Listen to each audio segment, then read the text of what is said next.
Yves Verrier, bonjour, qui nous a rejoint, secrétaire général de Force ouvrière. Merci d'être avec nous ce matin, ça donne le ton sur LCI. Qu'est-ce que vous répondez à Bruno Le Maire qui estime que la réforme est indispensable pour compenser les milliards d'euros dépensés à cause de la crise du Covid-19 ?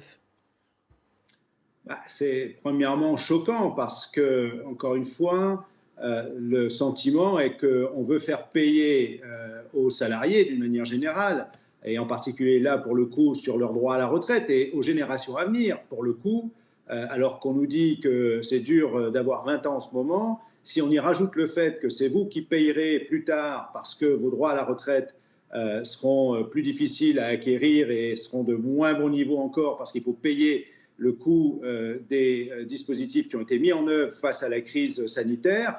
Je rappelle au demeurant que nous n'avons eu de cesse d'ailleurs de réclamer que toutes les aides publiques soient mises sous conditions, qu'elles soient contrôlées et quand les conditions ne sont pas respectées, eh bien qu'elles soient sanctionnées, les entreprises fautives. Et on a eu quelques exemples emblématiques ces derniers temps.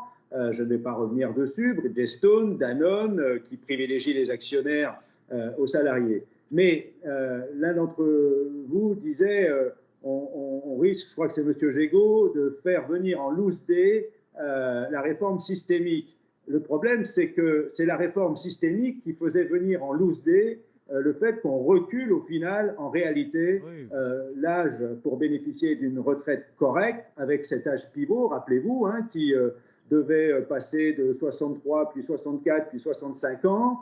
Je me souviens quand même des propos du président quand il était en campagne. Cette réforme systémique, soi-disant, n'avait pas pour objectif ni de faire des économies, ni de toucher à l'âge de départ à la retraite. Bruno Le Maire, il affiche la couleur.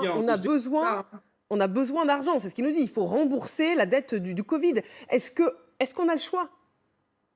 Mais encore une fois, un des procès que nous faisions à ce projet de réforme systémique était que c'était au final l'État qui aurait systématiquement le dernier mot, le pilotage du système des retraites. Il a déjà mis la main sur la sécurité sociale en matière de santé. Il veut mettre la main sur l'assurance chômage. Il veut mettre la main sur Action Logement. Je pense que c'est dramatique et ça vient d'ailleurs du ministère de l'économie. Faute d'être en capacité d'agir sur l'économie, le pilotage de l'économie, faire en sorte que l'économie produise de la richesse qu'on puisse redistribuer, les gouvernements, de plus en plus, se rabattent sur la gestion de la protection sociale, faute d'agir, d'être en capacité d'agir efficacement sur l'économie. Le ministre de l'économie, je vous rappelle qu'il est aussi le ministre de la relance. Ce sur quoi il faut agir, c'est une économie qui produise de l'emploi, qui garantisse un emploi aux jeunes dès l'entrée dans la vie active jusqu'au moment du départ à la retraite,